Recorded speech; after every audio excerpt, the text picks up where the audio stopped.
Fakultas Keguruan dan Ilmu Pendidikan Universitas Lampung. Nah, di sini saya akan menjelaskan kepada adik-adik semua mengenai materi biologi SMA, yaitu mengenai sel tumbuhan. Simak ya videonya. Pengertian sel sendiri yaitu merupakan unit terkecil dari makhluk hidup.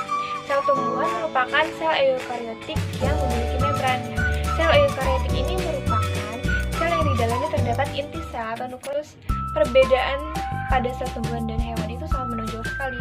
Kalau di sel tumbuhan itu terdapat yang namanya dinding sel, sedangkan pada sel hewan itu tidak terdapat yang namanya dinding sel. Selanjutnya yaitu struktur sel.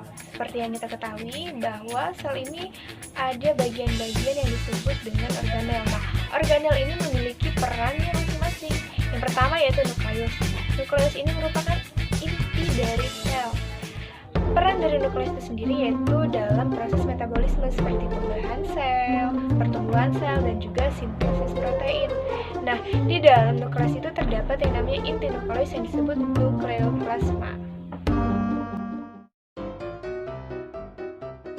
Yang kedua yaitu kloroplas. Nah, di dalam kloroplas ini terdapat pigmen klorofil hijau yang memberikan warna hijau pada tumbuhan.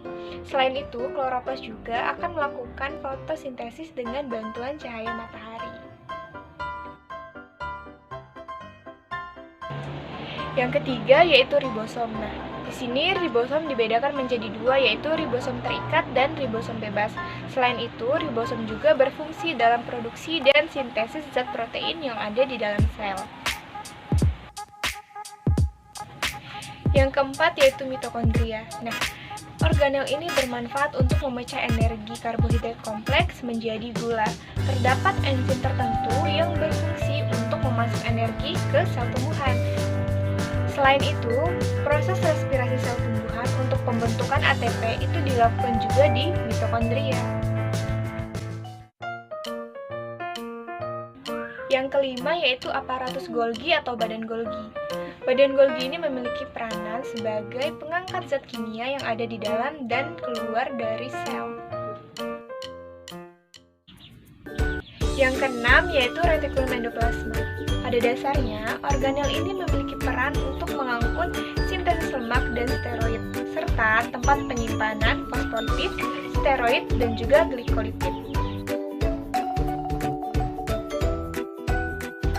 Yang ketujuh yaitu vakuola. Vakuola juga memiliki peranan dalam penyimpanan serta membantu tekanan tugor yang ada di dalam sel tumbuhan. Yang terakhir yaitu peroksisom. Pada dasarnya, organel ini memiliki peranan dalam pemecahan asam lemak menjadi gula. Selain itu, peroksisom juga berfungsi membantu kloroplas dalam fotorespirasi. Nah, itulah tadi video pembelajaran mengenai sel tumbuhan yang dapat saya sampaikan. Semoga dapat bermanfaat untuk kita semua. Lebih dan kurangnya saya mohon maaf. Kepada Allah saya minta ampun.